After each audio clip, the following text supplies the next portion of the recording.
Welcome back to part 3 of this series, looking at statements people might make about their children's digital media usage. Now, previously we talked about statements that only differentiated between if something was on a screen or not on a screen, regardless of the actual content, and the challenges with that approach. But what if we were to say something like, I'm okay with some screen time, but I want to make sure it's only the educational stuff? What happens then? So once again, we've got a statement that's really hard to disagree with. I mean, nobody out there is against education, and focusing only on educational media can feel like a very clear and tangible parenting strategy. The challenge comes, however, in being thoughtful about just what is and what isn't educational. Specifically, the biggest danger can come if instead of trying to understand what games are truly educational experiences, we let ourselves focus instead on which games are marketed as educational games, simply because they look like school subjects or because they're placed in the education category of a game store. Because often these games that are marketed as educational games are nothing more than the most rudimentary whack-a-mole level games with academic trivia questions interspersed between random graphics of things exploding. They're games that would not exist if not for parents trying to get their kids to play more educational games. But a lot of the research into the most transformative educational experiences with digital media actually comes from games and television that are marketed as entertainment content. Anecdotally, for me growing up, a lot of my friends were limited to playing only educational games, which, as Henry Jenkins puts it, somehow managed to combine the educational value of a bad game with the entertainment value of a bad lecture. And although there were some exceptional educational games out there, like The Logical Journey of the Zumbinis, I don't recall any of the friends who were limited to edutainment games only feeling like they really gained anything out of their time playing games that they were allowed to play. By contrast, my parents gave me relative autonomy in the games I could pick, and pretty minimal restrictions on my screen time. So I could bypass the education section of the store and pick out the top selling games listed in the pure entertainment part of the store. Meaning, for 1 year, I spent a lot of my time playing the game SimCity, where I played as the mayor of a new city and got to design and experiment with building and developing out a virtual city. Now, playing this game didn't cause me to end up becoming the mayor of a city or a city planner or anything like that. I did, however, spend almost a decade studying and working in the teacher education program at MIT, which happens to be housed within the Department of Urban Studies and Planning.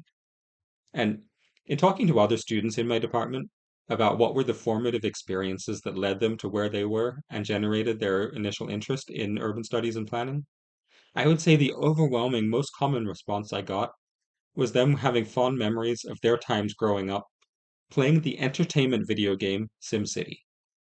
Other years, the top selling entertainment video game was the Civilization series, where you replay the development of a particular civilization throughout history, starting in the Stone Age and progressing it all the way past modern times. I could make an entire video just on the skills I developed in third grade as I tried to map out for myself an understanding of how all the different technological developments throughout history impacted the rise of different civilizations. Or my fascination with Joan of Arc as a clear outlier who did not fit into the standard historical patterns I was seeing, leading to me finding and reading my favorite novel of all time, Mark Twain's biography of Joan of Arc.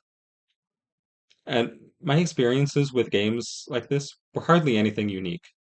Kurt Squire has spent a good decade or so publishing a stream of high quality research where you can read documenting all the mind blowing transformations all sorts of different kids, especially ones from difficult and poverty stricken neighborhoods, receive by playing this game. And these two games themselves weren't anything unique. By playing entertainment games rather than educational games, I was exposed to some extremely rich forms of storytelling, mythology, fantastic models of physics, all the different ways energies can be converted in Rube Goldberg style machines, great problem solving challenges, teamwork, difficult mathematical calculations, and so much more. As part of all this, I did play some violent shooter video games, which other parents I know would restrict. Violence in video games is a topic that requires a huge amount of thought and nuance to do any justice to. There's already some great videos starting this discussion out there, like Rachel Coward and many other great books. But whether you choose to restrict them or not, I think it's super important to first really understand the real reasons why these games are compelling, so that you can choose the best course of action based on that. For some kids, Usually the ones who, given a choice of different character classes in a shooter game, will pick the sniper. They play these games because they have an underlying joy in the challenge of aiming. And for them, it can be a great opportunity to help them develop that skill further by exposing them to a wide variety of other aiming challenges, such as correctly framing a photograph. That can be really motivating. For younger kids, you can encourage them to play games like Plum's Photo Hunt, where you need to run around outside collecting photographs of different objects in order to complete the quests.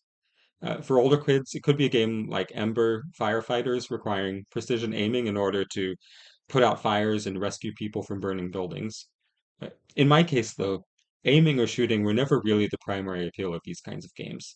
Anytime I got the choice of character class, I'd usually pick the engineer because I love the challenge of re-representing a three-dimensional map in my mind, visualizing the motivations of all the other players in that like virtual space, which vectors they were likely to travel along, and what kind of trap I would need to place in order to intercept them.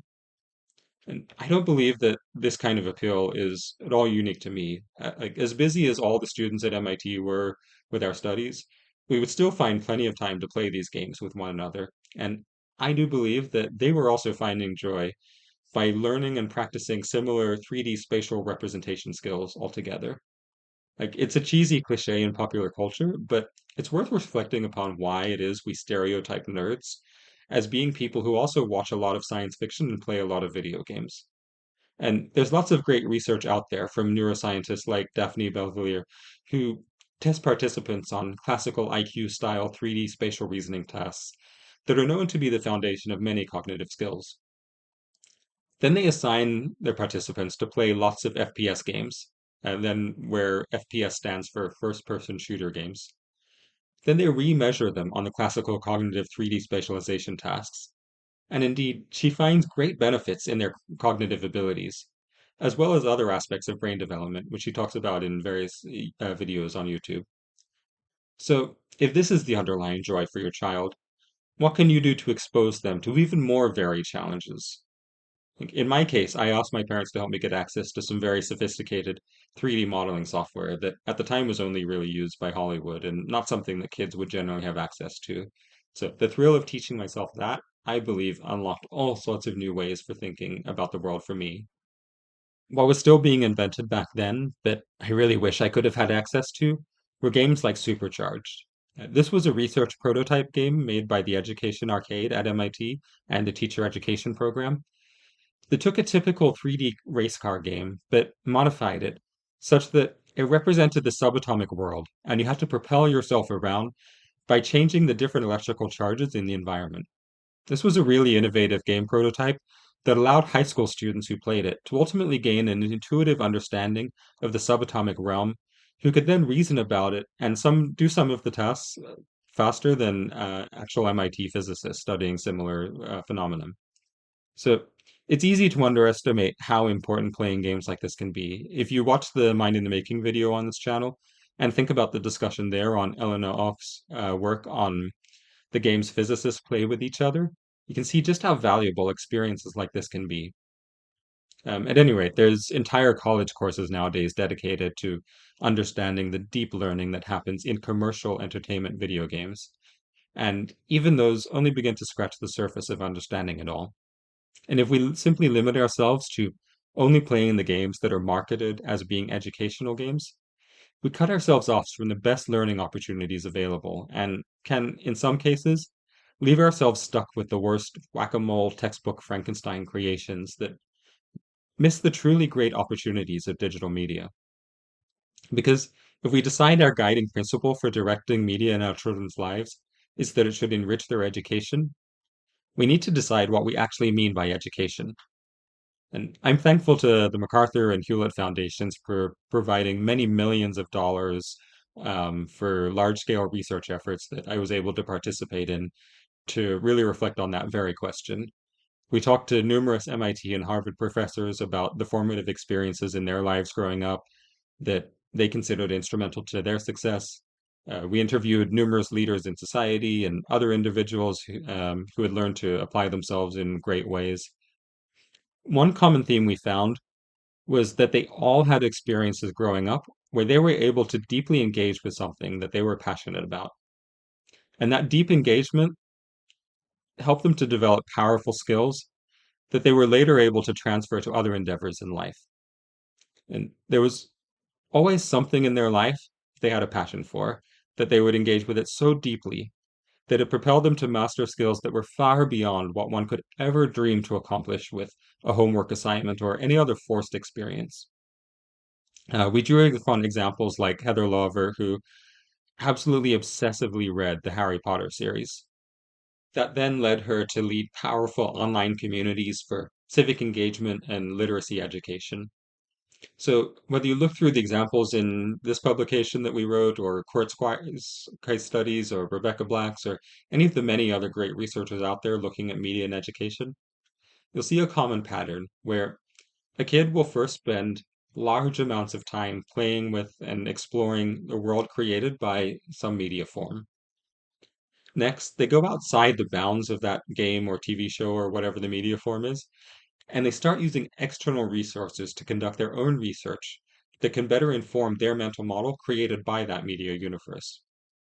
And then finally, the third stage of this deep engagement is switching from only consuming and discussing media to wanting to produce their own in some form, whether that's editing the programming of a game to experiment with alternate interpretations of history, or it's a kid drawing like her own comic strip to tell the story of Iron Man and Captain America's favorite hobbies, or a kid who wants to better argue why the reactor that powers Iron Man's suit is more powerful than the vibranium shield used by Captain America, so starts like reading through some physics and chemistry guides to be able to learn more and discuss this more intricately. The first part of that process, though, is deep, obsessive, addictive, unmoderated consumption of media. It's thinking about how you can build that city for so long and so deep into the night that you literally start dreaming about all the possibilities. And only in your dreams do you then start to imagine what it would take for you to make those dreams into a reality. Only then do kids move into phase two or phase three of the deep engagement process. But the most surefire way to prevent deep engagement, what's not present in any of the case studies mentioned earlier, is there aren't limits placed on these kids that create any sort of scarcity mentality around their ability to engage with media. In most cases, they're engaging with commercial entertainment media, and they're doing so at levels that would be considered obsessive or addictive. That's addictive in the popular sense of the word, not the sense clinical psychologists like Dr. Coher would use. And by engaging deeply, they're almost by definition not doing so in moderation. Because as soon as we place limits, as soon as we create a mindset of scarcity, kids aren't going to venture out into writing their own Harry Potter worlds or reading about Joan of Arc or city planning or physics guides or any of the other side quests away from the core game or story. They'll stick to only what's guaranteed to have a known result for the limited amount of time they have. They'll just keep whacking that same mole they know that is going to bring them a predictable level of fun, and never venture out into the open-ended world of possibilities. Open-ended worlds that take lots of time, lots of patience, and often start with lots of failures and dead ends before they lead anywhere. So how do we make sense of all this as parents?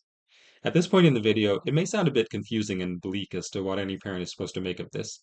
On the one hand, I've said it's important to direct kids' media usage and ensure they're not just mindlessly numbing out and whacking moles with no larger purpose. And on the other, uh, I've literally said that your attempts to moderate their media consumption could be crushing their dreams. So, how do we resolve the seeming contradiction and get beyond this dichotomy of either regulating or not regulating kids' media habits? In the final video of this series, we'll be looking at the guidelines for kids' screen time exposure and shifting our focus from what kids shouldn't be doing to what they should be doing and how to move beyond the dichotomy that so many discussions of screen time get caught in.